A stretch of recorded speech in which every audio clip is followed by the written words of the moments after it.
There are 3 words in the English language that have ended more careers, dissolved more alliances, and dismantled more reputations than any insult ever could. They are not profanities. They are not threats. They are ordinary, polite, invisible, and by the end of this video, you will never hear them the same way again. This is not a vocabulary lesson. This is operational intelligence, the kind that was once reserved for princes, strategists, and men who understood that language is never neutral. Every sentence a person speaks is a move. Every word choice is a decision. And buried inside the most casual, throwaway phrases are confessions. Tonight, we are going to dismantle 3 of them. 3 words that manipulators use, not occasionally, but compulsively. See 3 verbal fingerprints that reveal intention, hierarchy, and deception in real time. You will learn to hear them. You will learn what they actually mean. And you will learn the exact response that strips them of their power. This is the manipulation stack. Before we begin, the algorithm has surfaced a revealing statistic. Over 98% of the people watching this video right now are not subscribed to this channel. That tells me you arrived here through a recommendation, which means the system identified you as someone who processes this type of content differently than most. If that assessment is accurate, take 1 second and hit the like button. Not for me, for the algorithm. Every like teaches it to distribute this material to more people who think the way you do, and away from those who do not. That single action determines whether this video reaches the right minds or disappears into noise. Now, let us begin. In 1513, a disgraced Florentine diplomat named Niccolò Machiavelli sat in exile and composed a letter to the most powerful family in Italy. That letter became The Prince. For over 500 years, it has been misread, labeled a manual for tyrants, condemned by the church, banned across Europe. And yet, every head of state, every intelligence directorate, every power broker worth naming has studied it behind closed doors. Not because it teaches cruelty, because it teaches perception. The Prince is not a manual for seizing power. It is a manual for seeing through those who pretend to serve you while positioning themselves above you. Machiavelli's obsession was never with enemies. Enemies announced themselves. His obsession was with advisors, friends, allies. The people standing close enough to whisper and cunning enough to disguise a command as counsel. He understood that the most dangerous person in any room is not the one who opposes you openly. It is the one who appears loyal while constructing sentences designed to direct your behavior without your awareness. And that language has not evolved in 5 centuries. The vocabulary has changed. The architecture has not. The patterns Machiavelli identified in Renaissance courts now appear in your office, in your relationships, in every negotiation you have ever entered. This knowledge was once inherited through bloodlines and private counsel. It was never designed for open circulation, because a population trained to read intentions through language cannot be governed through performance. Tonight, we unseal 3 of those patterns, 3 verbal architectures that reveal when someone is managing you rather than speaking to you. Each one is drawn from Machiavelli's direct observations. Each one hides in plain language, and once you are trained to hear them, they become deafening.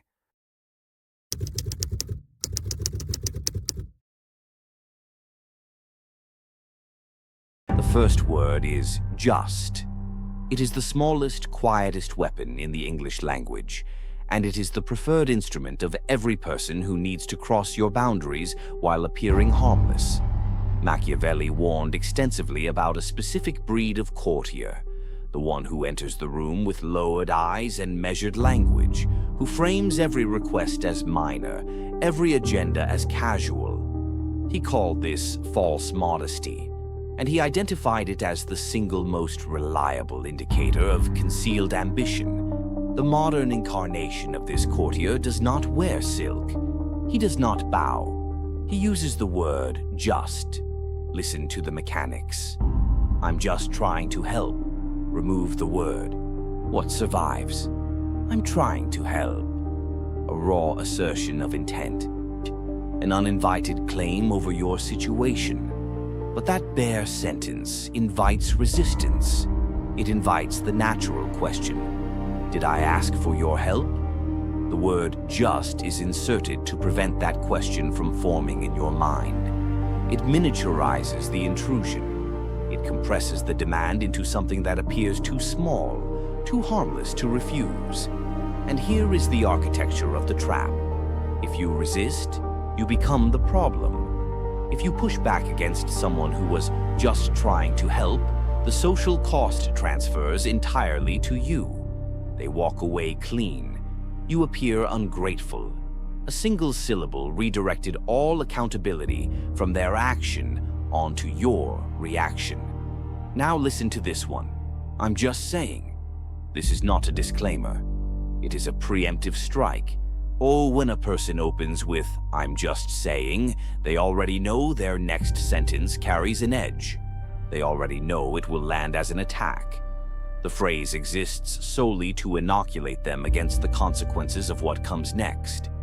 It is the verbal equivalent of striking someone across the jaw while holding a sign that reads, "No offense." In Chapter 22 of The Prince, Machiavelli constructs a diagnostic test for evaluating advisors. The test is deceptively simple. Does the advisor speak plainly? Or does he cushion his counsel in soft, evasive language designed to shield him from responsibility? A loyal advisor delivers truth and accepts the weight of that truth. A false advisor delivers what he wants you to believe, but wraps it in minimizing language so that if the advice fails, he can retreat behind the claim that he was just offering a thought. Nothing serious, nothing binding. The word just is the clearest signature of this strategy. It is the linguistic equivalent of keeping one foot outside the door while reaching into the room. The counter is surgical. When you hear just, perform one operation, remove it, strip the sentence to its skeleton, listen to what remains. That raw, unpadded sentence is the actual message. That is the demand being made. That is the boundary being crossed. Respond to that sentence, not the softened version, not the performance. Men who carry genuine authority do not minimize. They state, they request, they declare. They say, I need this, or here is my position. No padding, no apology. The word just does not belong in the vocabulary of someone who is at peace with their own power. Mark that. The second tell.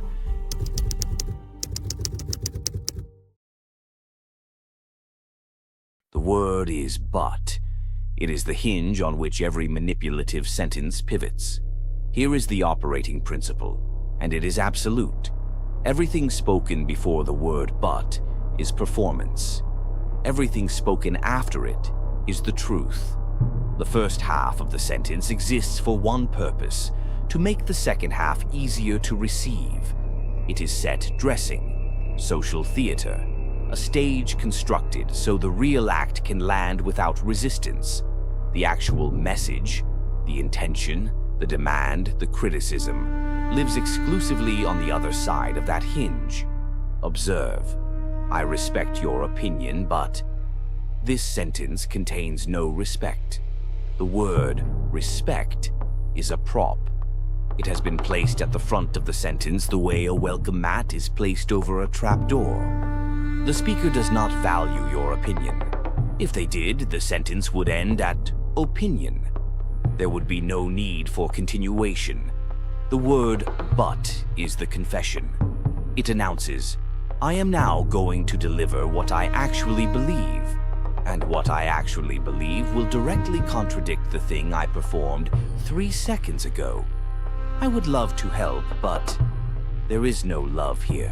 There is no desire to assist. This is a refusal wearing the costume of generosity. The speaker has already decided to decline, but they want the decline to arrive without social cost. So they construct a sentence in two halves, a false offering, followed by the real answer. The offering is a lie. The answer is the truth. Machiavelli addressed this architecture directly in chapter 18 of The Prince, the chapter that made him infamous.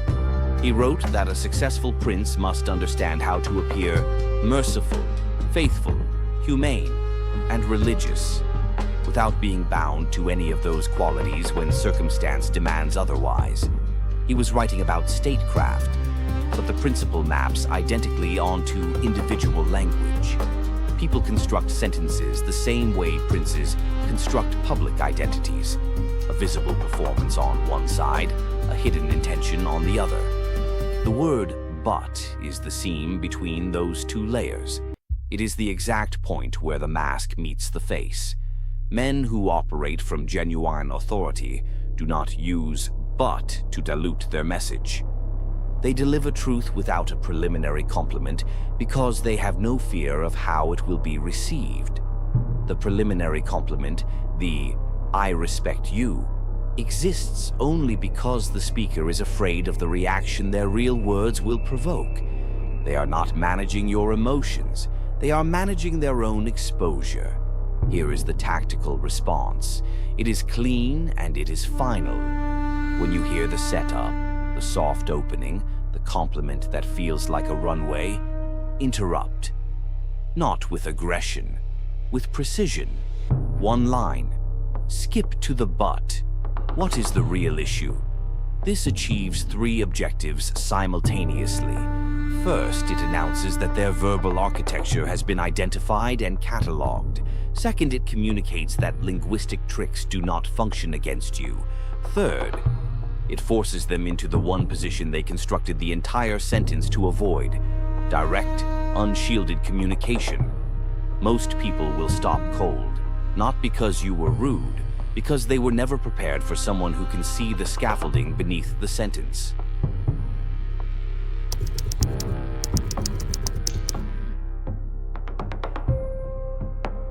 The third word is "should," and it is the most dangerous of the three.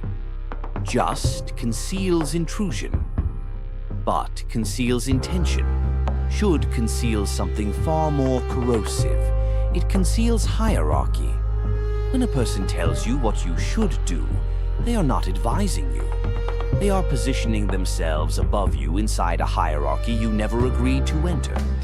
The word "should" carries an embedded assumption that the speaker holds the authority to direct your behavior, that their judgment outranks yours, that you are in this exchange the subordinate. This is not about grammar. This is about frame. The person who sets the frame controls the interaction, and "should" is the fastest, most invisible method of seizing that frame without announcing the attempt. Contrast it with a single alternative. You could try a different approach. This sentence offers possibility. It preserves autonomy. It places the decision where it belongs, in your hands. Now listen to the mutation. You should try a different approach. This is no longer a suggestion. It is a command wearing the uniform of advice. And if you follow it, if you accept the "should" and act on it, you have just ratified the speaker's authority over your decisions. You have confirmed the hierarchy they imposed, a hierarchy that existed in no agreement, in no contract, in no reality, except inside the structure of their sentence. Machiavelli gave this dynamic considerable weight. He observed that the moment a prince permits an advisor to believe that his counsel carries the force of instruction, the prince has already been diminished, not in territory, not in soldiers, in something more foundational, the perception of sovereignty. An advisor who says, "You could," is performing service. An advisor who says, "You should," is performing authority. The first is counsel. The second is a coup conducted in soft language, and this pattern does not confine itself to professional environments. It surfaces in friendships, in families, in intimate relationships, anywhere one person is attempting to install themselves as the silent director of another person's choices. Start listening for it. You will notice that certain people in your life default to should almost exclusively when they address you. And those same individuals will rarely, if ever, tolerate a should directed at them. That asymmetry is not coincidence. It is architecture, deliberate and load-bearing. There are 3 calibrated responses to a should attack. Select based on the severity of the offense and the value of the relationship. The first is silence. Absolute non-response. You heard them. You registered nothing. This communicates that their input does not occupy territory in your decision-making process. For most people, being ignored is more destabilizing than being contradicted. Contradiction confirms that they matter enough to oppose. Silence denies them even that. The second response is the reframe. You acknowledge that they spoke. You may even nod. And then you proceed exactly as planned, as though their words were background noise, present but irrelevant to the direction you were already moving. The third is the nuclear option. 3 words. I didn't ask. This is not rudeness. This is boundary architecture. It reestablishes in a single sentence that your decisions belong to you. That counsel arrives by invitation, not assumption. That the hierarchy they attempted to build with a single word does not exist and never did. Deploy it rarely. But when you deploy it, do not soften it, do not smile, do not follow it with an explanation. Let the sentence land like a locked door. If you have made it this deep into the video, you are not a passive viewer. Most people left within the first 4 minutes. You did not. That distinction matters, not to me, but to you. So, subscribe. Signal the algorithm to push this video further. The algorithm rewards engagement, and engagement only comes from people like you who act. Now, the final architecture.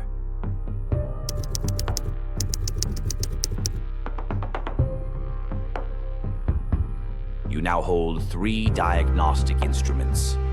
Just the minimizer. It conceals intrusion behind the mask of false modesty. But the eraser. It conceals intention behind the theater of manufactured praise. Should, the unearned crown. It conceals a hierarchy grab behind the appearance of guidance. Individually, each word is a tell. A hairline fracture in the performance. A single fingerprint left at the scene. But when all 3 appear together, in the same sentence, in the same conversation from the same person, you are no longer observing a slip. You are observing a system. Listen carefully. I'm just saying, you're doing great, but you should really consider. Read it again. The minimizer opens the door, disarms you. I'm just saying. Nothing serious here, nothing to defend against. Then the compliment lands. You're doing great. The bait. The false offering placed on the table to keep your guard low, and then the hinge swings. But you should, and the real message arrives. The command dressed as concern. The hierarchy imposed under the cover of casual conversation. 3 layers, 3 concealment techniques. 1 objective, to direct your behavior while maintaining the appearance of support. This is the manipulation stack, and the person delivering it is not your ally. They are a courtier, operating the exact playbook Machiavelli warned about 5 centuries ago. The entirety of Machiavelli's work distills into one uncomfortable recognition. Most human interaction is performance. People do not say what they mean. They engineer sentences to produce a calculated effect in you, and the words they select are the raw materials of that engineering. Your power, your real operational power, is not the ability to control others. It is the ability to perceive what is actually happening beneath the surface of what is being staged for you. That is the line between a man who is managed and a man who sees the management in progress. A prince does not react to words. He reads the structure beneath them. He listens not for content, but for construction. Not for what is said, but for what the sentence was built to achieve. These three tells are not rare. They are not confined to boardrooms or political chambers. They appear in every relationship, every family gathering, every negotiation, i.e. every late-night text message.